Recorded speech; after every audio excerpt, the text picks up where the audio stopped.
Welcome back to this edition of Central Valley Business here at Central Valley Talk. I am your host, Lauren Baker, and we are back with Ron Sundquist, who is a photographer and all over the board an amazing person, it seems to be. Welcome, Ron. Well, it's an honor to meet you, Lauren. You as well. Great to be here. Tell us all about what you like to do. Well, there are three facets I wanted to cover. I was told by the studio that they want to know more about me this time. I'm basically a historian in Old Town Clovis. I was the first director of our museum in 1982 for 16 years. Was bookkeeper, newsletter writer, tour guide, sessions, curator, everything. You've done it all. So as you know, I love to talk because I gave tours every Friday night. But Old Town Clovis, as an investigative historian, I brought a lot of history into the museum from the old timers, firsthand stories that I would sit and visit with the old timers. And but now Peg Boss, former mayor, first lady mayor of Clovis in the 1970s, is the director, and she took it over in about 2002, I believe. So anyway, the three facets I want to talk about today is historian, which I did, photographer, and somewhat of a poet. 5 years ago I did a poem inspired by my creator, I'm sure, because I can't come up with poetry, basically. I've written about 3 or 4 poems in my entire life. This is the one I dedicated to the veterans. It was given officially to our CEO of the Clovis Veterans Memorial District last Veterans Day, November 11th, and he has his copy, and it was read, it was recited. And I've since recited it at Reefs across America. That's awesome. At the events and other events. We just had a Pearl Harbor survivor veteran who died at the age of 96, and his son and wife asked me to read it at his memorial service. But I also had a chance to read it to him when he was presented a rose at our Pearl Harbor ceremony in Clovis.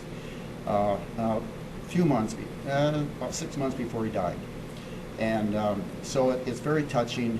And I hope to end this interview with this famous poem called "Freedom's Flame." Oh, absolutely! I'm sure we're all looking forward to which hearing I it. have copies for our viewers. If they want to contact me after the show on my email, maybe we can get together and see that you get a copy. Absolutely. But photography is my thing. I'm the photojournalist for our local newspaper, the Clovis Roundup, cool. which is it has become the chief newspaper in Old Town Clovis and all around the surrounding area. The Clovis Independent, in somewhat of a competitive paper, which we love, but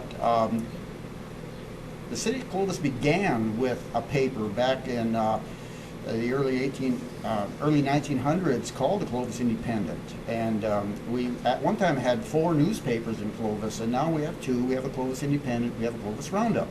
Most people don't know about the Clovis Roundup for some reason. We have over 1,000 likes on Facebook, and the 1,000th like even got a prize, which was really great. We're offering so many things through our Roundup. But photography, being a photographer, I'm at every event. Farmers Market every Friday night in Clovis. You should come from 5:30 until 9 o'clock every Friday night. Farmers Market. But then Saturday morning, 8:30 until 11:30, Farmers Market year-round. So we have 2 farmers markets now that you can come to, and fresh produce. Can't beat that. Many are organic booths. Yeah, so if you like organic, without pesticides, you can get them.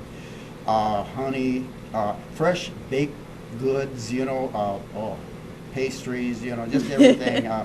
And we have our coffee shops. We have On the Edge, and we have Cup of Joy, and we have others. But little patios in Old Town Clovis, which are just fantastic. So I'm around taking pictures of all these things. And then the news in Clovis I cover at as much of the events as I can cover, because I'm kind of the William Saroyan of Clovis, I ride a bicycle.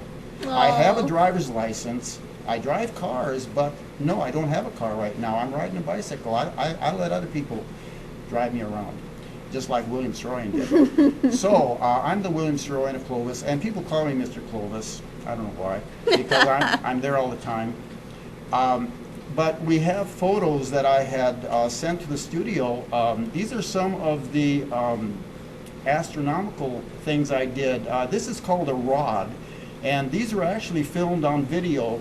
And it's if you consider the size of the sun, 93 million miles away, those are huge. Here are 4 objects in the corona of the sun that were also videotaped, moving quite fast, and they're about the size of the Earth at that distance right there. So they're huge, whatever they are. Here's one filmed by the moon that I filmed, and I've never seen anything like this, even on all the NASA photos.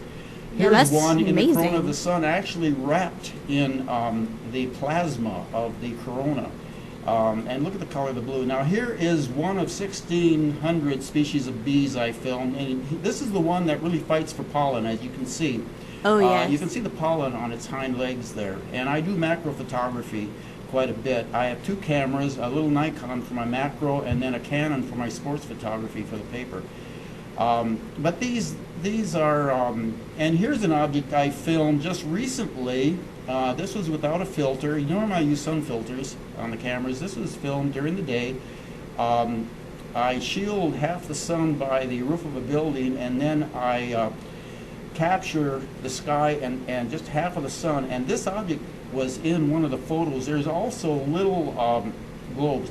Now here are the geese. These are the Clovis geese that come every year, and you can just see how they're so comfortable living in Clovis.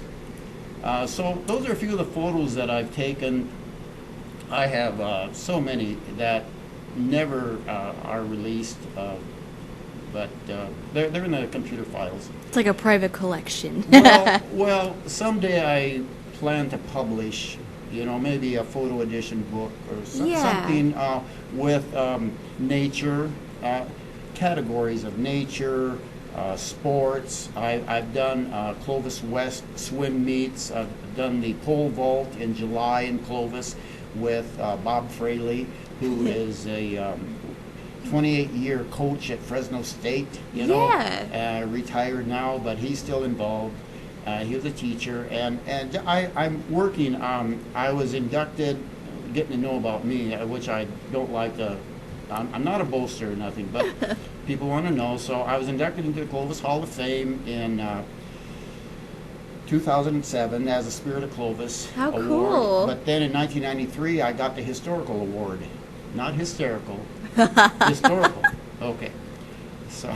It's like, I know, I love it. By the way, did you know that they made a low-budget sequel to Gone with the Wind? Yeah, it's called Shooting the Breeze. No, sorry about that. See, I knew I'd get a laugh out of you. No, it's my favorite movie, so it's like, I don't know about that, but and that's not a joke either. Like, I have movie posters and too much crap in my bedroom as it is. I really do love that movie, so he couldn't have prepared that better. It's a little long for me. Gone with the Wind was great, but that was the years when they had intermissions halfway through the film. I like intermissions because I pee a lot. And then I saw It's a Mad, Mad, Mad, Mad World. Saw How the West Was Won in Cinerama, years back at the Cooper Theater in Anoka, Minnesota.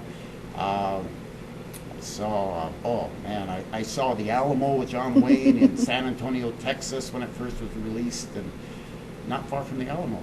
And so there's so many other facets in my life. I was in the Phoenix airport once when the first 747 landed in Phoenix in 1970. So I just, as an artist, I create a little sheet and put all the 12 lines with names of the pilot, co-pilot, flight engineer, and all the stewardesses. And then I went down into the terminal and into the room where they would all get off the plane and meet. They would onboard the plane.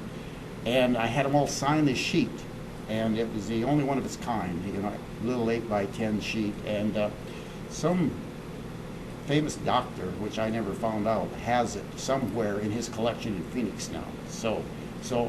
I've done a few historical things, being a historian. I always think of things that I can leave as a legacy for others. It's not for me. It's everything I do is for others. And I brought a rope trick with me in case I entertain people every now and then, you know, to bring a smile, to open up conversations.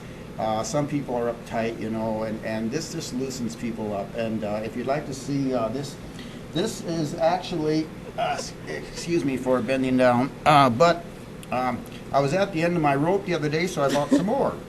And this is one of the more famous cut and restored rope tricks, which I think you've all seen done on stage, maybe in close-up magic. You take the two ends, you bring the middle up, and you cut the rope in half.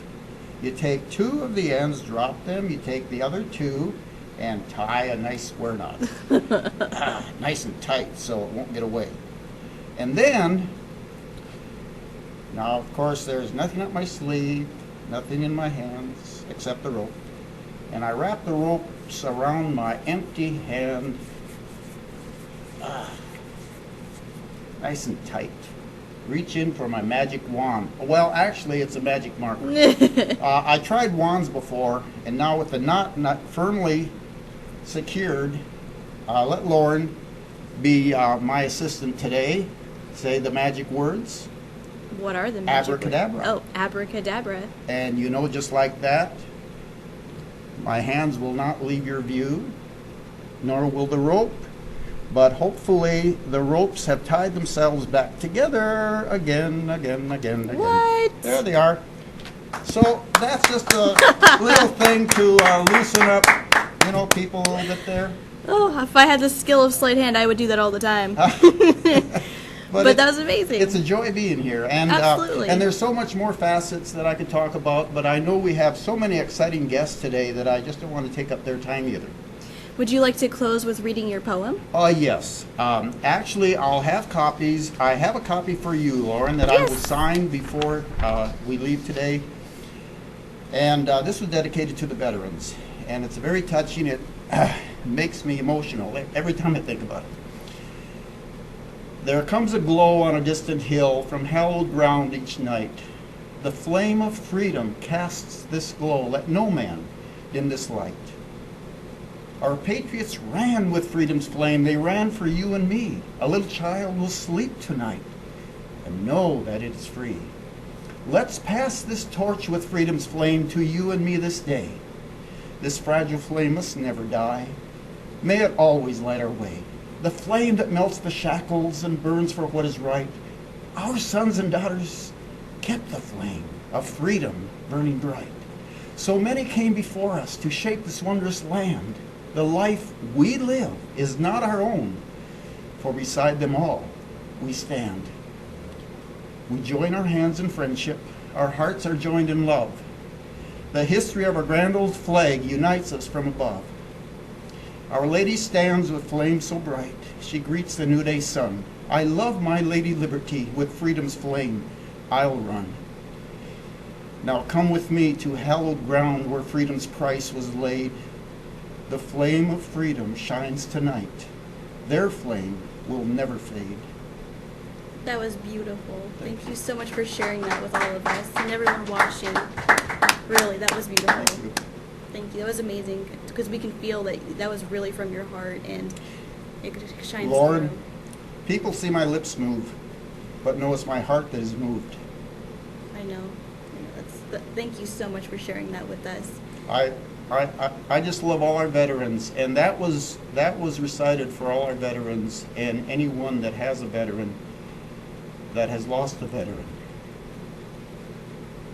Life is special, and thank everyone in this studio and around the world that serves our country so well. Absolutely. Because it's just something we could just never pay back, so it's like you really have to you can't take that service for granted. You really can't. Thank you so much for being here today. Thank you. Stay tuned right here at Central Valley Talk. We'll be right back after these messages.